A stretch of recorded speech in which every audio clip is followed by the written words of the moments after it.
Agora, falando um pouquinho sobre propostas que possam gerar polêmica e desgaste para Tarcísio de Freitas. Ele está afastando de si e do governo do estado de São Paulo isso neste ano, justamente por conta das eleições municipais.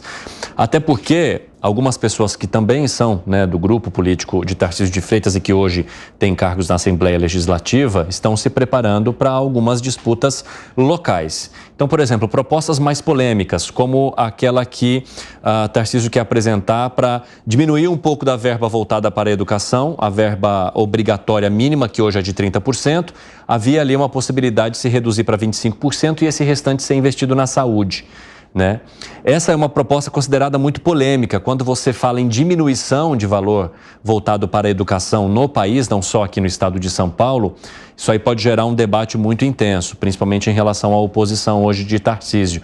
E aí fala, bom, é melhor deixar esse assunto para lá. Aumento de ICMS é uma outra questão também que provavelmente não entre na pauta legislativa neste ano. Como é que vocês veem esse posicionamento de Tarcísio nesse ano que é importante eleitoralmente falando, hein, Dávila? Bom, vamos lá. Olha só o caso que você acabou de falar da educação. A obrigação constitucional, ele está cumprindo. Sim. O mínimo constitucional. Então, o que está dizendo é um a mais. O número de alunos no estado de São Paulo está caindo. A população está tendo menos filho. Menos aluno matriculado nas escolas. E nós estamos vivendo uma epidemia de dengue. Se você é governador, qual é a prioridade máxima no momento, este ano, no orçamento de 24? É a saúde e não a educação. Então, não pode ser isso um desgaste político. Tudo depende como o governador explica. Mas, a meu ver, está corretíssimo isso. Você está tirando dinheiro de um negócio que o número de alunos matriculados cai e você está colocando numa questão de emergência da saúde, que a gente está tendo uma epidemia de dengue no estado. Aí é uma estratégia de comunicação. Mas é óbvio, muito bem feita, né? Mas não tem... Se isso for custo político, o que está errado é a forma pela qual você está explicando como que você está usando o dinheiro de uma maneira prioritária. É, porque alguns aliados dele estão falando, olha, não mexe com essa história agora não, porque dependendo da forma como a oposição comunicar isso pode pegar muito mal, falar em redução de verba para a educação. Pá! Redução de verba para a educação, né? Hora que bate, mas hora que se contextualiza, tudo muda. É lógico. Mas a população, ela está preparada para ouvir a contextualização ou ela vai pegar sua manchete? Agrego um dado sobre isso que menciona o Dávila, que é a eficiência no gasto público, a eficiência na alocação do recurso público. Você não precisa gastar muito, você precisa gastar bem. Isso. A diferença é muito clara. Eficácia e eficiência. Eficácia resolve o problema, eficiência resolve o problema com o menor custo possível. Quando você possa mostrar os indicadores, e aí tem muito a ver a comunicação do governador, de quem esteja a cargo dessa comunicação, dizendo, não, nós estamos alocando, pelos argumentos que o Dávila já falou, mais recursos para a saúde e menos para a educação, mas isso não vai afetar o resultado final. E aqui estão os indicadores que mostram isso. Aí você resolveu a parada, mas tem que ter uma maior eficiência no gasto público. Então, não é só gastar, senão gastar bem. Como é que você analisa, Piperno?